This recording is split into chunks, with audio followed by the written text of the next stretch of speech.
Saudara, KPK akan mengeksekusi putusan Dewan Pengawas KPK kepada 78 dari 90 pegawai yang terbukti melakukan pungutan liar di rutan KPK. Eksekusi berupa permintaan maaf secara langsung dan terbuka di internal KPK. Hukuman permintaan maaf secara terbuka 78 pegawai KPK yang terbukti melakukan pungli diputuskan dan akan dilakukan hari ini 26 Februari. Hukuman diberikan setelah Dewas KPK menggelar sidang etik kepada 90 pegawai terkait pungli di rutan KPK pada 15 Februari lalu. Sementara 12 pegawai KPK lainnya diserahkan ke Sekjen KPK karena kegiatan pungli terjadi sebelum Dewas KPK terbentuk.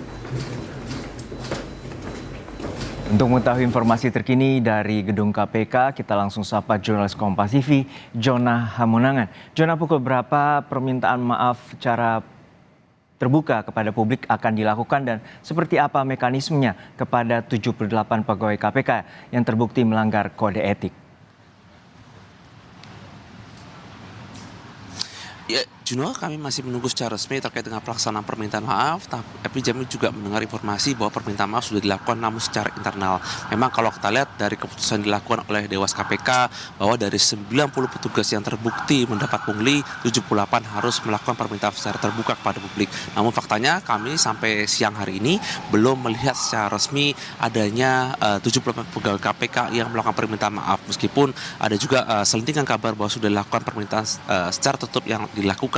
Dan saja ini melanggar dari yang sudah dilakukan, di mana harusnya dilakukan secara terbuka. Ini adalah bukti komitmen bahwa KPK sebagai lembaga anti rasuah, lembaga anti korupsi, dan menunjukkan adanya keterbukaan secara publik. Jadi terkait dengan adanya keputusan Dewas KPK ini bermula dari adanya 90 petugas yang ternyata terbukti melakukan pungli di dalam rutan, namun memang akhirnya dipisah. 78 harus melakukan permintaan maaf, sedangkan 12-nya ini dikembalikan kepada sekretariat dikarenakan dilakukan sebelum terbentuknya Dewas. Jadi untuk 78 petugas ini kami masih menunggu terkait dengan pukul berapa akan dilakukan permintaan maaf dan juga terkait dengan mekanisme seperti apa. Yang pasti pantauan kami mulai dari pagi hari sampai siang ini kami belum melihat adanya permintaan secara terbuka, dan kami sendiri juga sudah berusaha mengkonfirmasi kepada Ali Fikri khususnya dari juru bicara KPK terkait dengan beberapa, kami belum mendapat konfirmasi secara resmi akan jam berapa akan dilaksanakan khususnya permintaan secara terbuka, yang saja sebagai bukti komitmen dari KPK dalam rangka untuk menjaga transparansi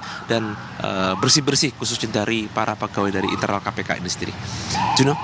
Jona, apa sebelumnya yang menjadi pertimbangan dari Dewas KPK sehingga sanksi berupa permintaan maaf terbuka bagi publik ini diberikan pada 15 Februari lalu?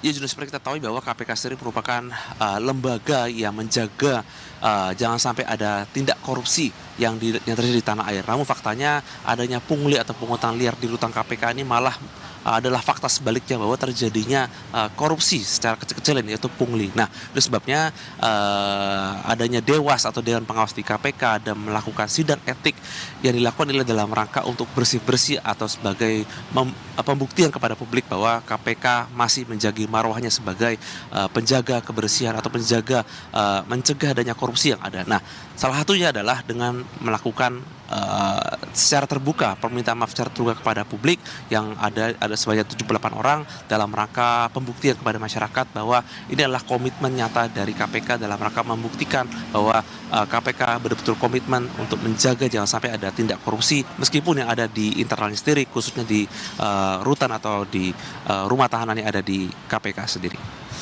Juno? Baik, terima kasih atas laporan lengkap Anda, jurnalis Kompas TV, Jona Hamonangan dari Gedung KPK RI Jakarta.